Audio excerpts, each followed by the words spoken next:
And as you can see, our fitting will drop right down in there, and this stays at the surface, doesn't go all the way through, because this top part is larger than the shank, and that holds it in place. And then all we have to do is just drill a hole inside this to make our drain.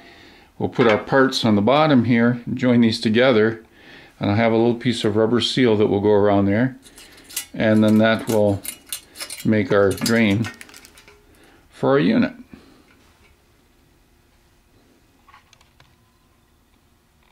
Okay, one other note about PVC is that this piece of shank was designed to fit in a fitting like this, and you'll notice that in that fitting there is a distance that it can go.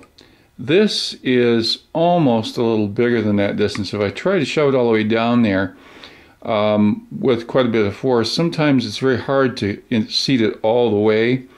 So in order to make this a good fit so we don't have problems with it, we're going to take off about this much of the shank on a grinder, and that'll give us this much, which is plenty to adhere to and enable us to make sure that this seats 100% in there so we have a nice tight fit through that hole. Okay, so I was just over to the grinder and I ground that down, as you can see there. And now what I'm going to do is I'm going to take that along with one of my little rubber seals that I bought up to the store, and see that rubber seal fits on there perfectly. That's going to go on the base underneath so that the fitting will go together, and we'll have a seal there that will work nicely. So in order to make all this work, we need to take our PVC cement and apply it. It takes a couple seconds, actually about a minute or so, for it to adhere. We'll put a little in here. We'll put a little in here. And of course, before we use this officially on our unit, we will make sure that we have that entire thing cleaned off well and rinsed out so that we won't get any of that PVC plastic in our juice. We'll rinse it out many times so that fits really nicely. Now we'll hold that tight and hold that for about full 60 seconds with a little pressure on there to make sure that that rubber seal stays nice and tight in there. And you can just kind of watch the clock and make sure that it stays right tight. And then when we're all done, as I think I've mentioned before, where the top is here, where we're going to drill our hole through, we're going to take and put a little bit of putty around that like you would for a sink, for a drain in your sink, which is perfectly healthy and won't have any residual effects on us. But that'll make sure it's nice and tight, secure, and sealed, and we'll have a good juice pan that will give us juice, healthy juice that is not contaminated with anything. And so this is the beginning. This is the first part, and then we'll go ahead, and you see that's all done. That's going to hold on its own. We've got to take and glue that piece in the bottom, and it comes out. We have a little, I put a little washer in there. I'll show you what I have here. A little washer like this.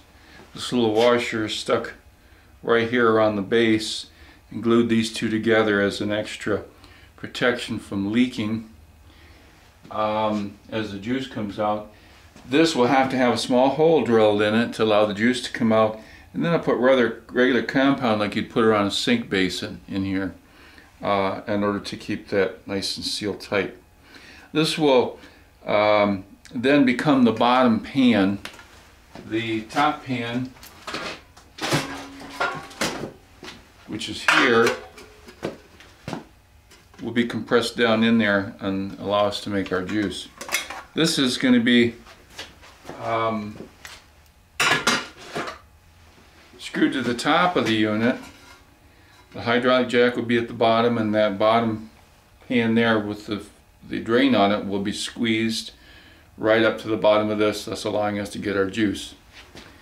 And we'll show how to make our regular containment, our box for this press in just a minute here as I get the pieces together, and I'll show you how we can make that. So if you want to make your own press, you'll have some ideas, and maybe you can make one. After getting our pans finished, we now want to take some blanks that are going to be essentially big enough for our entire setup. We're going to have a 5-plate system, and as you remember, we put actually a pan that is about 11 inches corner to corner. Remember, we're going to do this with a triangular shape, and it's going to set vertically, and I have a pattern set right out on my template where this will set. And in each of these corners we have our washers drawn out where we're going to be drilling our holes.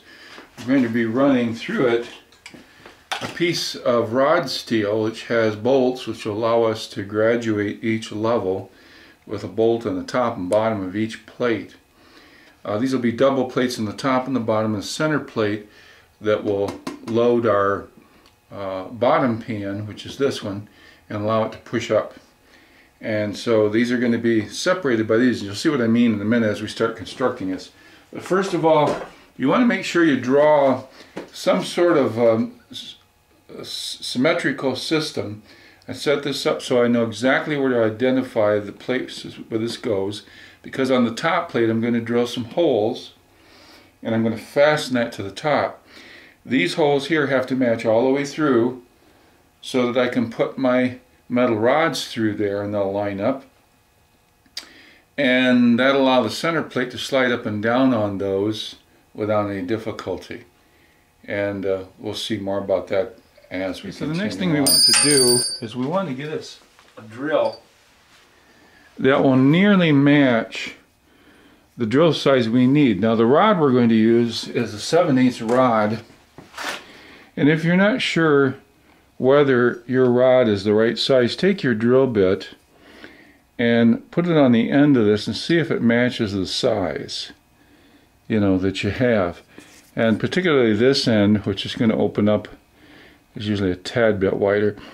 And then drill you a piece of scrap and see if this slides through without any difficulty, and you know if you've got it matched right.